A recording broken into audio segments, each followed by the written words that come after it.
रूस के राष्ट्रपति व्लादिमीर पुतिन ने बुधवार को दक्षिणी यूक्रेन के कुछ हिस्सों में निवासियों के लिए रूसी नागरिकता को तेजी से अमल लाने के लिए आदेश जारी किया, जबकि मॉस्को में सांसदों ने विस्तारित रूसी सेना को मजबूत करने के लिए एक विधेयक पारित किया। खेरसान और जापोरिजिया क्षेत्र पर लागू होने वाले पुतिन के फरमान के बाद रूस की पूर्वी यूक्रेन के बीच स्थित क्षेत्र पर मजबूत पकड़ होने वाली है, जहां मॉस्को समर्थित अलगाववादियों ने क्रीमिया प्रायद्वीप समेत कुछ क्षेत्रों पर कब्जा कर लिया है। रूस की सेना यूक्रेन के पूर्वी औद्योगिक गढ़ डोनबास के लिए व्यापक युद्ध लड़ रही है। क्रेमलिन की अपनी सैन्य मशीनरी को मजबूत करने की कोशिश के संकेत के तौर पर रूसी सांसदों ने स्वैच्छिक सैन्य अनुबंधों पर हस्ताक्षर करने वाले व्यक्तियों के लिए 40 साल की आयु सीमा को समाप्त करने पर सहमति व्यक्त की। रूसी सांसद की रक्षा समिति के अध्यक्ष आंद्रेई कार्तापोलोव ने कहा कि इस उपाय से इन डिमांड कौशल वाले लोगों को काम पर रखना आसान हो जाएगा। रूस के अधिकारियों ने कहा कि यूक्रेन में केवल स्वयंसेवक अनुबंध सैनिकों को लड़ने के लिए भेजा जाता है। हालांकि उन्होंने स्वीकार किया कि युद्ध के शुरुआती चरणों में गलती से कुछ सैनिकों को लड़ाई में शामिल किया गया था। क्रेमलिन ने अपनी वेबसाइट पर एक बयान में कहा कि पड़ोसी देश पर रूस के आक्रमण के 3 महीने के बाद पुतिन ने मॉस्को में एक सैन्य अस्पताल में यूक्रेन में घायल हुए कुछ सैनिकों से मुलाकात की। यूक्रेन के राष्ट्रपति वोलोदिमीर जेलेंस्की घायल सैनिकों, नागरिकों और बच्चों से मिलने ऐसे समय में गए जब रूसी सैनिक कीव के बाहरी इलाकों में लड़ रहे थे।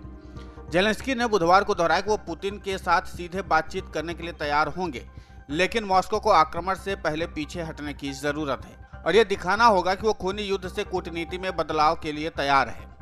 उन्होंने ये भी कहा कि यूक्रेन के सभी कब्जे वाले क्षेत्रों से रूसी सैनिकों को खदेड़ना चाहता है। जेलेंस्की ने कहा, यूक्रेन तब तक लड़ेगा जब तक वो अपने सभी क्षेत्रों को पुनः प्राप्त नहीं कर लेता। हालांकि माना यह जा रहा था कि जिस तरीके से रूसी सेना यूक्रेन पर कब्जा कर रही है, उस आधार पर यूक्रेन पर दबाव आएगा और इसीलिए रूसी सेना ने यूक्रेन के सैन्य ठिकानों को निशाना बनाया था ताकि यूक्रेन पर दबाव बनाया जा सके।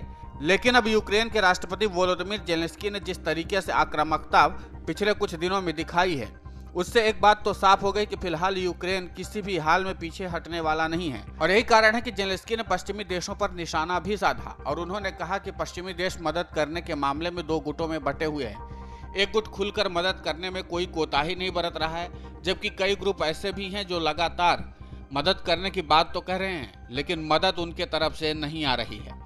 अब यहाँ पर देखने लायक बात यह होगी कि जिस तरीके से जेलेंस्की ने पश्चिमी देशों पर निशाना साधा है और इधर रूसी राष्ट्रपति का फरमान यूक्रेन में कब्जा किए हुए क्षेत्रों पर लागू होने लगा है और जिन नागरिकों को रूसी सेना ने अपने कब्जे में लिया है, अब उनको रूसी नागरिकता दिए जाने की प्रक्रिया पूरी शुरू हो चुकी है और इस पर राष्ट्रपति पुतिन ने तेजी से अमल करने की बात भी कही है।